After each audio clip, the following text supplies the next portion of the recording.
Hello everyone, कैसे हो आप सब। I hope so you are doing well. So मैं हूं गौरव, आपका साइंस एजुकेटर। सो आज हम पढ़ने वाले हैं क्लास 10th का जेके बोस का सबसे इंपॉर्टेंट चैप्टर, जो हमारा फर्स्ट चैप्टर रहने वाला है हमारा क्लास 10th की बायोलॉजी का। ठीक है, हमारा पहला चैप्टर है लाइफ प्रोसेस। सो ये मोस्ट इंपॉर्टेंट लेसन है। मोस्ट इंपॉर्टेंट बात करें तो 8 नंबर का चैप्टर है। इसमें से 5 नंबर का क्वेश्चन तो बेटा फंसेगा ही फंसेगा, और पेपर भी यहीं से ही बनेगा। 101% श्योरिटी है। जो मैं पढ़ाऊंगा साथ साथ में पी बाई क्यू करवाते जाऊंगा, और पेपर भी यहीं से ही बनेगा। सो टेंशन ना लेते हुए फटाफट से इसको शुरू करते हैं चैप्टर को। ठीक है, सबसे पहले हमारे चैप्टर का नाम जो है वो है लाइफ प्रोसेसेस। लाइफ प्रोसेसेस क्या होते हैं, यहाँ पे तुम्हारे दिमाग में थोड़ी सी चीज खटकी होगी कि लाइफ एंड प्रोसेसेस मतलब कि जो लाइफ में प्रोसेसेस चलते हैं उनके बारे में हमने पढ़ना है। बेसिकली हमारे सिलेबस में ओवरऑल 4 प्रोसेसेस है: nutrition, respiration, digestion and excretion. ठीक है, हमारे सिलेबस में 2024 से 2025 से पहले हमारे सिलेबस में हार्ट का स्ट्रक्चर था, जो सर्कुलेटरी सिस्टम बेसिकली होता है, बट वो अभी कट हो चुका है। ठीक है, अब हम इस वाले चैप्टर को बॉटनी एंड जूलॉजी से पढ़ेंगे। ठीक है, जैसे बॉटनी वाला चैप्टर, बॉटनी वाला पार्ट हम अलग पढ़ेंगे एंड जूलॉजी वाला पार्ट अलग पढ़ेंगे, जैसे कि मैंने सिलेबस वाले वीडियो में आपको अच्छे से क्लियर करा था। ठीक है, सो करते हैं आप अपना विदाउट वेस्टिंग एनी टाइम। सो फटाफट से चैप्टर को शुरू करते हैं। ठीक है, सो हमारा चैप्टर है लाइफ प्रोसेसेस। तो सबसे पहले जनरल पढ़ने में लाइफ प्रोसेसेस होते हैं।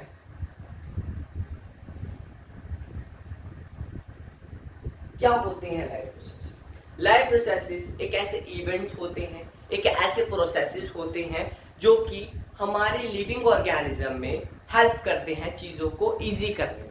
ठीक है, वो हमारे प्रोसेसेस होते हैं। बेसिकली हमारी बॉडी, अब हमारी बॉडी जो होती है, जैसे कि मैंने बताया कि हमारी बॉडी जो होती है सेल से बनी होती है हमारा, क्योंकि बेसिक यूनिट क्या है हमारा, सेल होता है। आप किसी भी ऑर्गेनिज्म की बात कर लो, आप मल्टी सेलुलर की बात कर लो, यूनिसेलुलर की बात कर लो, आप इवन आप बैक्टीरिया की भी बात करो, वो उसके पास भी कुछ होगा तो एक सेल तो होगा ही होगा, क्योंकि एक लिविंग ऑर्गेनिज्म की पहचान जो होती है सेल से होती है। क्योंकि सेल्स जब कंबाइन करते हैं टिश्यू बनाते हैं, टिश्यू कंबाइन करके ऑर्गन बनाते हैं, ऑर्गन से ऑर्गन सिस्टम बनता है एंड ऑर्गन सिस्टम से पूरा होल ऑर्गेनिज्म बनता है। ठीक है, तो सेल जो होता है एक बेसिक यूनिट ऑफ लाइफ होता है, जिससे कि पूरी बॉडी बनी होती है। अब बेटा बॉडी तो हमने बना दी, फॉर एग्जांपल हमने एक ऑर्गेनिज्म बनाया जो सेल से बना है। बनाते हैं इसको। ठीक है, अब देखो हमने एक ऑर्गेनिज्म बनाया जो सेल से बना है। अब बेटा आप उसने ऑर्गेनिज्म बनाया, सेल किससे बना है? वही न्यूट्रिएंट से बना है, कार्बोहाइड्रेट, फैट, प्रोटीन्स, इन चीजों से बना है सेल्स। बिल्कुल सही बात, इन चीजों से बना है। अब जो होगा लिविंग ऑर्गेनिज्म को, वो अब उसने खाना भी तो खाना है। लिविंग ऑर्गेनिज्म खाना खाएगा तो वो डायरेक्ट निकल जा रहा है, उसकी तो ग्रोथ भी नहीं हो रही, डेवलपमेंट भी नहीं हो रही, उसका प्रॉपर प्रोसेस ही नहीं चल रहा, इवेंट्स ही नहीं हो रहे। तभी हमारे एक लाइफ प्रोसेसेस होता है जिसमें कि हमारे पास सारे इवेंट्स इन्वॉल्व होते हैं, जैसे कि हमारा most important event digestion, respiration, excretion, circulation, ये सारे इवेंट्स हमारे इन्वॉल्व होते हैं। कौन से में होते हैं? लाइफ प्रोसेसेस में इन्वॉल्व होते हैं। क्लियर हुआ बेटा?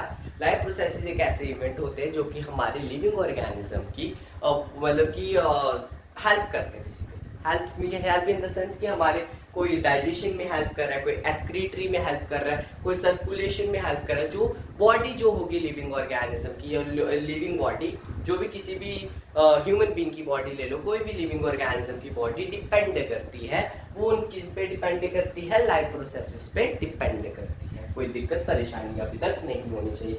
जनरली याद रखो, लाइफ प्रोसेसेस ऐसे इवेंट्स एंड प्रोसेसेस जो हेल्प करते हैं लिविंग ऑर्गेनिज्म को वेरियस फंक्शन परफॉर्म करने के लिए। बेसिकली क्या परफॉर्म करने के लिए? फंक्शन परफॉर्म करने के लिए। होप सो तुम्हें यहाँ तक क्लियर हो गया होगा। ठीक है, 30-40 सेकंड में आपको लाइफ प्रोसेसेस अच्छे से क्लियर हो गया होगा। अब हम आते हैं लाइफ प्रोसेसेस के अंदर है क्या। ठीक है, अब मैं लिख नहीं रहा डेफिनेशन, क्योंकि ये पी बाई क्यू पूछते नहीं है। बोर्ड पे वही चीजें लिखूंगा एंड थोड़ी अच्छी चीजें लिखूंगा जो तुम्हें अच्छे से बोर्ड पे दिखे भी, विजिबल अच्छे से हो, और तुम्हें अच्छे से एनालाइज करने में आसानी रहे। वैसे मैंने आप स्क्रीनशॉट ले सकते हो जो मैं बोर्ड पे लिख रहा हूँ। ठीक है, नोट्स भी यहीं से बना हुआ, क्योंकि मैं साथ साथ में बना रहा हूँ तो ईजी रहेगा आपको। ठीक है, तो करते हैं शुरू, इसको रब कर देते हैं। अब हमारा सबसे इंपॉर्टेंट टॉपिक पढ़ने वाले हैं, जो हमारा बेसिकली किसका टॉपिक है? बॉटनी का टॉपिक है। याद रखना botany is a branch of biology, लिख देते हैं।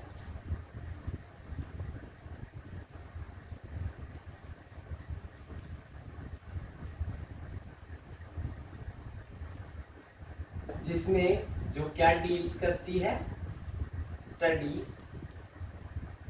Of plants.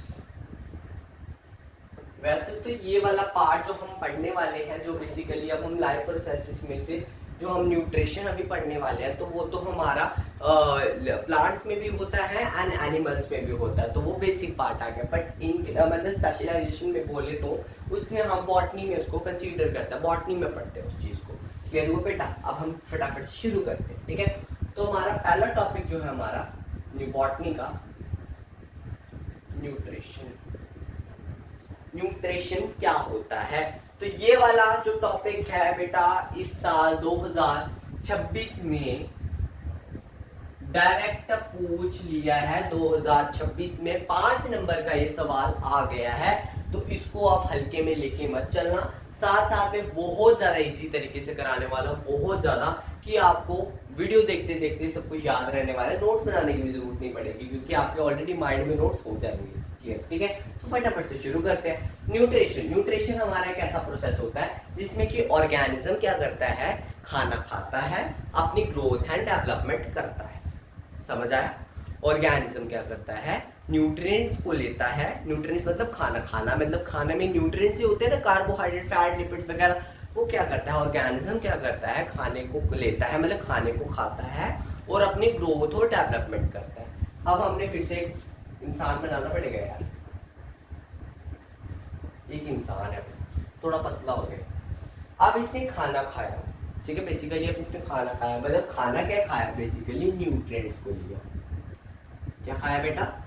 न्यूट्रिएंट्स को लिया, कार्बोहाइड्रेट, फैट, प्रोटीन, लिपिड्स वगैरह इन सब चीजों को लिया, और उसमें क्या होगी, उसकी ग्रोथ होगी, डेवलपमेंट होगी। उसको हम उस वाले पर्टिकुलर प्रोसेस को क्या बोलते हैं बेटा, न्यूट्रिशन बोलते हैं।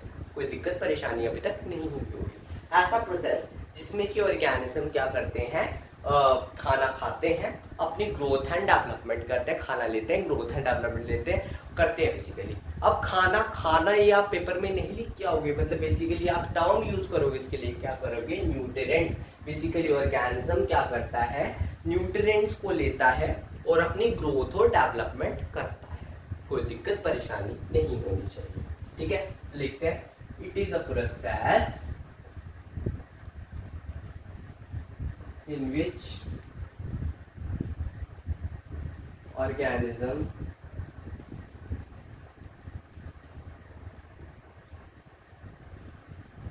in taking nutrients for growth and development। देख लो एक बार बेटा, साइड पे हो जाता हूँ। क्लियर हुआ? एक ऐसा प्रोसेस होता है, फिर से अंडरलाइन करके मैं बताता हूँ। एक ऐसा प्रोसेस होता है जिसमें कि ऑर्गेनिज्म क्या करते हैं, न्यूट्रिएंट्स को लेते हैं, और किसके लिए, ग्रोथ एंड डेवलपमेंट के लिए। कोई दिक्कत परेशानी नहीं होनी चाहिए। यहाँ तक हमारी डेफिनेशन क्लियर होगी हमारी न्यूट्रिशन की। अब हम आते हैं हमारे न्यूट्रिएंट्स क्या होते हैं। क्या होते हैं न्यूट्रिएंट्स, देखो ध्यान से। अब हमने पढ़ा न्यूट्रिशन में हम खाना खाते हैं। अब हम जो खाना खाते हैं,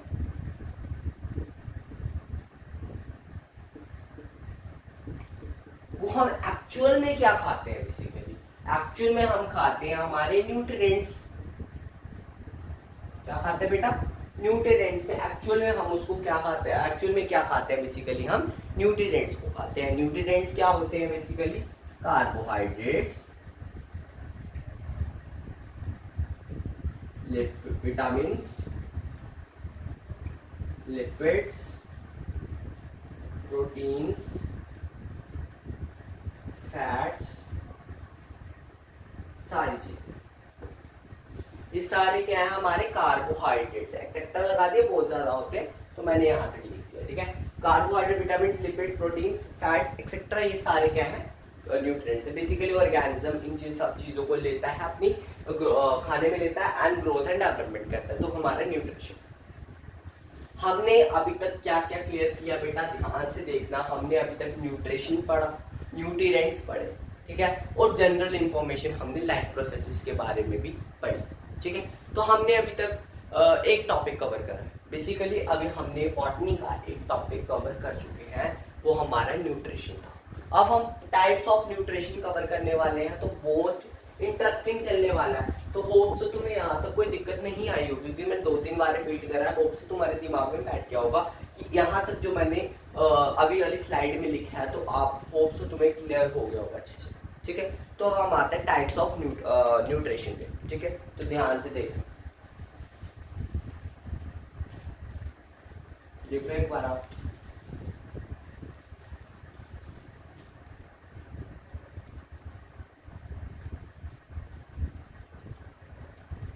ये जो टाइप्स ऑफ न्यूट्रिशन का टॉपिक है, ये वाला ही पार्ट आपको 5 नंबर में 2026 में पूछा गया था। Define heterotrophic nutrition, explain the types of heterotrophic nutrition, ठीक है। तो ध्यान से देखना है भाई, ये वाला जो टॉपिक मैं पढ़ाने जा रहा हूँ मोस्ट इंपॉर्टेंट है। ये वाला तो था ही P/Q, ये वाला भी P/Q है बेटा। आराम से पढ़ना, अच्छे से समझना। हम आहिस्ता आहिस्ता करके वीडियोस बनाते हैं, मतलब बेसिकली पार्ट्स में बनाएंगे जो अच्छे से तुम्हें क्लियर हो, आप अच्छे से पढ़ सको, ठीक है। तो फटाफट से शुरू करते हैं। हमारी बेसिकली न्यूट्रिशन कितने टाइप्स की है? 2 टाइप्स की न्यूट्रिशन है। कौन कौन सी भैया?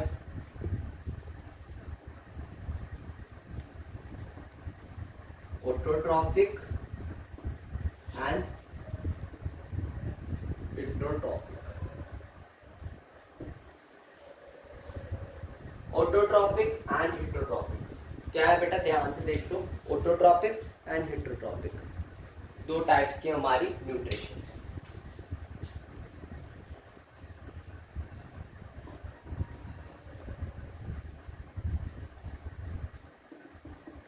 ठीक है। Autotrophic and heterotrophic nutrition 2 types की न्यूट्रिशन होती है, ठीक है। अब इसमें क्या है, ऑटोट्रॉपिक न्यूट्रिशन में क्या होता है एंड हेटेरोट्रॉपिक न्यूट्रिशन में क्या होता है, वो हम अब चीजें पढ़ेंगे, ठीक है। तो ध्यान से देना, इसको अच्छे से समझना, ठीक है।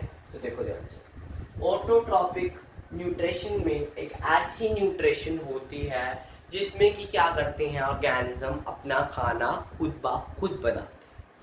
क्लियर हुआ? ऑटोट्रॉपिक न्यूट्रिशन एक ऐसी न्यूट्रिशन होती है बेसिकली जिसमें कि ऑर्गेनिज्म क्या करते हैं, अपना खाना खुद ब खुद बनाते हैं by use of photosynthesis process में यूज होती है जो चीज़ें, सनलाइट होगी, कार्बन डाइऑक्साइड होगी, जो ग्लूकोज वगैरह बनाते हैं, वो हम आगे फोटोसिंथेसिस में अच्छे से पढ़ेंगे, ठीक है। तो याद रखना, बस इतना से याद रखो बस, ऑटोट्रॉपिक न्यूट्रिशन एक ऐसी न्यूट्रिशन होती है जिसमें कि ऑर्गेनिज्म क्या करते हैं, अपना खाना खुद ब खुद बनाते हैं। हो गए क्लियर अच्छे से? एक ऐसी न्यूट्रिशन जिसमें कि ऑर्गेनिज्म क्या करते हैं, अपना खाना खुद ब खुद बनाते हैं। देखते हैं इसको। It is the type of nutrition in which organisms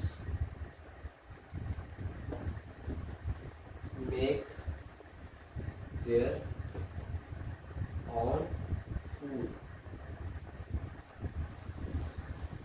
एक ऐसी न्यूट्रिशन जिसमें कि ऑर्गेनिज्म क्या करते हैं, अपना खाना खुद ब खुद बनाते हैं, ठीक है। अब इसमें और एग्जांपल किसकी आएगी? बेस्ट एग्जांपल आएगी बेटा प्लांट्स। प्लांट जो होते हैं, आगे फोटोसिंथेसिस में प्लांट का जिक्र होगा, आपको प्लांट से मिलवाएंगे कैसे होते हैं प्लांट्स और वो क्या क्या करते हैं, उसके आगे स्ट्रक्चर्स भी पढ़ेंगे, कोई प्रॉब्लम नहीं है। बस इतना से याद रखो, हम स्टेप बाय स्टेप चल रहे हैं, इतना से याद रखो। ऑटोट्रॉफिक न्यूट्रिशन एक ऐसी न्यूट्रिशन होती है जिसमें कि ऑर्गेनिज्म क्या करते हैं, अपना खाना खुद ब खुद बनाते हैं। इसमें सिर्फ प्लांट्स आते हैं, सिर्फ नहीं, काफी और भी ऑर्गेनिजम्स आते हैं, बट हम स्पेसिफाइड प्लांट होते हैं, ठीक है। तो हेटेरोट्रॉपिक न्यूट्रिशन करते हैं। हेटेरोट्रॉपिक न्यूट्रिशन एक ऐसी न्यूट्रिशन होती है जिसमें ऑर्गेनिज्म क्या करते हैं, किसी अदर ऑर्गेनिज्म पे क्या करते हैं, डिपेंड करते हैं। बेसिकली क्या करते हैं, किसी अदर ऑर्गेनिज्म पे डिपेंड कर रहे हैं। जैसे फॉर एग्जांपल, मैंने खाना खाना है, अब मैंने खाना खाना तो मेरे पास, मैं तो खुद कैसे बनाऊं जब तक मेरे पास सामान नहीं होगा अपना, ठीक है। अब जब तक मेरे पास अपना सामान नहीं होगा तो मैं कैसे खाना, पहले मेरे को पहले सबसे पहले मार्केट जाना पड़ेगा, मार्केट जाके मेरे को पहले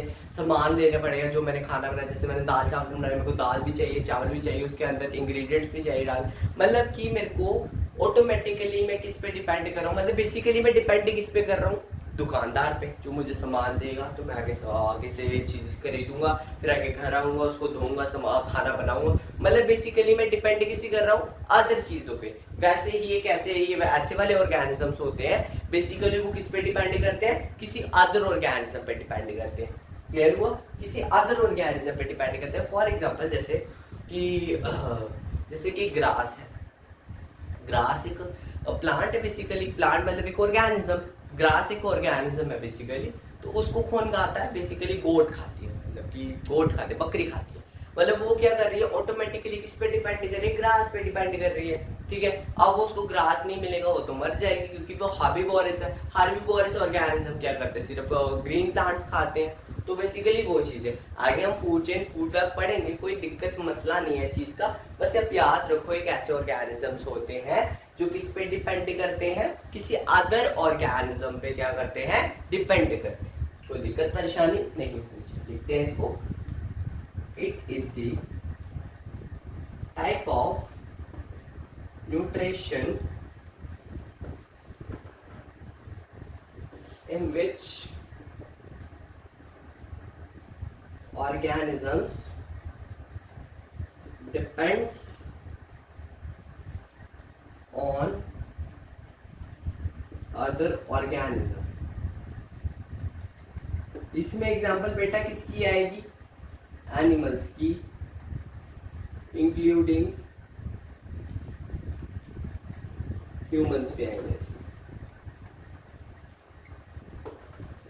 क्लियर हो बेटा, यहाँ तो कोई दिक्कत परेशानी नहीं होनी चाहिए। बेटा देख लो एक बार अच्छे से स्लाइड को, फिर हम आगे फर्दर टाइप्स हैं हेटेरोट्रॉपिक न्यूट्रिशन की, उसको आगे पढ़ते हैं। ठीक है, तो देख लो एक बार अच्छे से देख लो, टाइम दे रहा हूँ मैं। Now coming to the types of heterotrophic nutrition. ठीक है, सो करते हैं इस चीज को शुरू। तो मैंने बता दिया था कि इस जो टॉपिक में से बेसिकली 5 नंबर का क्वेश्चन बना है PYQ 2026 में। ठीक है, इसी साल बना है। तो उसमें से सिर्फ इतना सा क्वेश्चन पूछा गया था, define heterotrophic nutrition and explain the types of heterotrophic nutrition. ठीक है, तो ये भी मोस्ट इंपॉर्टेंट क्वेश्चन है बेटा, मैंने बता दिया। न्यूट्रिशन टॉपिक छोड़ना बिल्कुल भी नहीं, क्योंकि उसमें से 3 नंबर का 5 नंबर का क्वेश्चन फंसेगा ही फंसेगा। इस बार 5 नंबर का फंस गया, अगले साल शायद 3 नंबर का फंस सकता है। ठीक है, तो फटाफट से शुरू करते हैं। तो हमारी हेटेरोट्रॉपिक न्यूट्रिशन हमने कवर कर ली थी कि क्या होता है, इसमें ऑर्गेनिज्म क्या करते हैं, किसी अदर ऑर्गेनिज्म पे डिपेंड करते हैं, हमने कवर कर चुके हैं। हम सेप्टोट्रॉपिक न्यूट्रिशन, इसके एक टाइप है, उसको कवर करते हैं। एक ऐसी टाइप ऑफ न्यूट्रिशन होती है ये, जिसमें कि ऑर्गेनिज्म क्या करते हैं और डिपेंड किस पे करते हैं, डेड डिके मैटर पे डिपेंड करते हैं, मतलब डेड डिके मतलब मरी हुई चीज़ों पे डिपेंड करते हैं। ठीक है, जैसे फॉर एग्जांपल जैसे कि हमारा कुछ कीड़े वगैरह लग जाते हैं, जब डेड बॉडीज होती है उसको कीड़े लग जाते हैं, माइक्रो ऑर्गेनिज्म का एक्ट हो जाता है, वही सेम चीज़ है जिसमें सेप्टोट्रॉपिक न्यूट्रिशन होती है, जिसमें डेड डिके मैटर पे ऑर्गेनिज्म क्या करता है, डिपेंड करता है। क्लियर हो गया, ठीक है। अब आता है हमारा पैरासिटिक न्यूट्रिशन। पैरासिटिक न्यूट्रिशन एक ऐसी न्यूट्रिशन होती है जिसमें कि ऑर्गेनिज्म क्या करता है, डिपेंड करता है किसी अदर लिविंग ऑर्गेनिज्म पे। सेम हेटेरोट्रॉपिक न्यूट्रिशन किसी अदर लिविंग ऑर्गेनिज्म पे डिपेंड करता है, बट उसी को हार्म करता है। मतलब फॉर एग्जांपल हम इसकी एग्जांपल की बात करते हैं तो हमारे सिर पे जो जुएं पड़ती हैं, कुछ चीज़ों में जुएं पड़ती हैं, वह जुएं पड़ती हैं, लेडीज़ में बेसिकली ज़्यादा होता है, आजकल मेल्स में भी काफ़ी ज़्यादा हो रहा है। तो जुएं पड़ती हैं तो उसमें मतलब कि वो होता है सिम्बायोटिक नहीं होता, सिम्बायोटिक होता है जिसमें दोनों में कुछ बच्चे बोलते हैं कि इसमें सिम्बायोटिक होता है। सिम्बायोटिक तब होता है बेटा जब दोनों को फायदा हो रहा हो। ठीक है, तो इसमें क्या होता है, ऑर्गेनिज्म को हार्म ही होता है। ठीक है, क्योंकि उसकी जो ब्लड में कैपिलरीज है वो थोड़ी ब्रेक डाउन हो जाती है, उसकी मतलब सारा फ्लो ब्लड का बिगड़ जाता है, तो वो हार्म ही करती हैं। तो ये parasitic mode of nutrition show करती है, जिसमें कि ऑर्गेनिज्म क्या करता है, लिविंग ऑर्गेनिज्म पे डिपेंड करता है और उसको क्या करता है बेटा, हार्म करता है। तो क्लियर होगा। अब आता है हमारा holozoic type of mode of nutrition, जिसमें कि क्या होता है बेटा, ऑर्गेनिज्म क्या करता है, solid liquid and other material पे डिपेंड करता है, मतलब consumption of solid liquid gases वाले चीज़ों पे। जैसे फॉर एग्जांपल ऑर्गेनिज्म क्या कर रहा है, कोई ऑर्गेनिज्म पे डिपेंड कर रहा है, बट उसको अपने जॉज जो उसके जॉज हैं मतलब मोलर्स, प्री मोलर्स वगैरह जो जॉज है उसको बाइट करके खा रहा है, तो वो कौन सी न्यूट्रिशन शो कर रहा है? होलोजोइक न्यूट्रिशन शो कर रहा है बेसिकली, ठीक है। ये हमारी बेसिकली अमीबा में भी देखने को मिलती है, बट उसमें ज़रूरी नहीं है हर एक केसेस में jaws and molar, pre molars होंगे, कुछ अदर में सीलोपोडिया वगैरह होते हैं, एक कंसेप्चुअल है। आगे आगे हम पढ़ेंगे, अच्छे से क्लियर होता जाएगा, ठीक है। आगे हमारा क्वेश्चन, होप सो ये वाला न्यूट्रिशन का टॉपिक तुम्हें अच्छे से समझ आया होगा बेटा। ये मोस्ट इंपॉर्टेंट है, ये करके ही जाना है, क्योंकि ये P/Q है, 2026 में आया है। अगली बार आपको मेरे को लगता है 3 नंबर में डायरेक्ट पूछ लिया जाएगा, तो क्या पता ये रिपीटेड हो 5 नंबर का फिर से पूछ लिया जाए।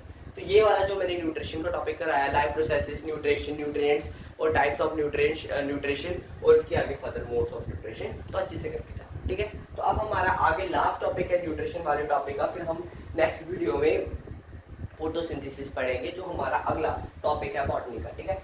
तो फटाफट से शुरू करते हैं इस चीज़ को, जो हमारा difference between autotrophic and heterotrophic nutrition, ठीक है। तो इसको देखो, ऑटोट्रॉफिक न्यूट्रिशन है, हेटरोट्रॉफिक न्यूट्रिशन को भी डिफरेंस है। ये P/Q बेटा 2026 में, 2025 में है, 2025 में P/Q और 2021 में भी आया, 2019 में भी आया, 2022 में भी आया। तो इतनी बार रिपीटेड क्वेश्चन है, तो इस बार भी रिपीट हो सकता है, चांसेस हैं, तो अच्छे से करके जाना, बहुत ईजी है। ऑटोट्रॉफिक न्यूट्रिशन, हेटरोट्रॉफिक न्यूट्रिशन की मैंने डेफिनेशन तुम्हें करवा दी है। ऑटोट्रॉफिक मतलब जिसमें ऑर्गेनिज्म अपना खाना खुद बनाते हैं, एंड जो हमारा हेटरोट्रॉफिक न्यूट्रिशन है उसमें क्या होता है, अदर ऑर्गेनिज्म पे ऑर्गेनिज्म डिपेंड करता है, इसलिए मैंने बताया, ठीक है। अब आता है इसमें चीजें, इसमें आपने डेफिनेशन ऐड करे, मैंने ऐड नहीं करी, आपने करनी है, ठीक है। ये क्या होते हैं, प्रोड्यूसर्स होते हैं फूड चेन के, फूड चेन के प्रोड्यूसर्स मतलब कि जो फूड चेन को बनाते हैं। फॉर एग्जांपल जैसे कि ग्रास को किसने खाया, अदर ऑर्गेनिज्म, जैसे गोट ने खाया, गोट को आगे लॉयन ने खाया, लॉयन को कंपोजर्स ने खाया, तो फूड चेन फटाफट से खत्म हो जाती है। तो मतलब कि ये क्या बनाते हैं, फूड चेन को स्टार्टिंग किसकी हो रही है, फूड चेन की ग्रास से हो रही है, मतलब एक ग्रास क्या अपना खाना खुद बना रहा है, autotrophic mode of nutrition show कर रहा है, इसको हम ऑटोट्रॉफिक ऑर्गेनिज्म भी बोलते हैं। क्या बोलते हैं, ये प्रोड्यूसर्स होते हैं, मतलब प्रोड्यूस मतलब फूड चेन को बना रहे हैं, ठीक है। और एक कंज्यूमर्स फूड चेन को कंज्यूम कर, उसी चीज को कंज्यूम कर, जैसे मैंने बताया ग्रास थी, ग्रास बना, ग्रास को आगे किसी अदर ऑर्गेनिज्म ने कंज्यूम करा, जो ऑटोमेटिकली इस पर डिपेंड करते हैं, वो कंज्यूमर्स होते हैं। ये स्टोर करते हैं फूड को in the form of starch, starch की फॉर्म में फूड को स्टोर करते हैं, ठीक है। आगे हम क्लियर करते जाएंगे कैसे करते हैं, क्यों करते हैं, आगे है। ये स्टोर नहीं करते हैं food in the form of starch, ठीक है। Chlorophyll, most important green pigment जो प्लांट्स के पास होता है, जो ग्रीन कलर प्रोवाइड करता है, वो इनके पास होता है, और वो उसकी वजह से बनाता है, रिक्वायर्ड होता है, ठीक है। इसमें ग्रीन पिगमेंट कुछ ऐसा चीज रिक्वायर्ड नहीं होती, ठीक है। जिसमें ये प्लांट्स में बेसिकली हमने सेल चैप्टर 9th क्लास में अगर आपने पढ़ा होगा, तो आपने पढ़ा होगा cell well, plant cell process cell wall, तो मतलब उसके पास क्या होता है, सेल वॉल होती है। एनिमल के पास सेल वॉल नहीं होती है, बेसिकली मैंने कट कर दिया है, एनिमल्स के पास सेल वॉल नहीं होती, एनिमल के पास होती है सेल मेम्ब्रेन, ठीक है। तो होप सो तुम्हें ये वाला टॉपिक होप सो क्लियर होगा। मैंने आज आपको 2 क्वेश्चंस करवाए, एक था एक था न्यूट्रिशन बेसिकली, एक हमने कराया और टाइप्स ऑफ न्यूट्रिशन और उसके आगे डिफरेंस कराया। होप सो तुम्हें अच्छे से क्लियर होगा। तो मैंने तो अच्छे से अपना 80 से 90% कॉन्ट्रीब्यूशन दिया है, ठीक है। आगे आपके 10% जो है आपने खुद खुद करना है बेटा। जो मैंने साथ में लिखा है आपको स्लाइड में दिख रहा है, सेकंड स्लाइड में जो तुम्हें अच्छे से दिखा है, वही आपके नोट्स हैं, वही आपने अपनी नोटबुक पे लिखने हैं। और मैंने मार्क्स के अकॉर्डिंग ही लिखा है, कितने मार्क्स का है तो कितना लिखना है उसमें, ठीक है। जेके बोस के अकॉर्डिंग ही लिखा है, तो आप इसका फिक्र ना करें कि आपने छोटा लिखा, भैया ने छोटा लिखा है, आपने बड़ा लैबोरेट करें। जितने मैंने लिखा उतने में आप अगर अपने अकॉर्डिंग लैबोरेट कर सकते हो। So thank you so much for watching. आप हमारे साथ जुड़े रहिए, हम आपके साथ हैं बेटा। Okay, thank you so much for watching, thank so much.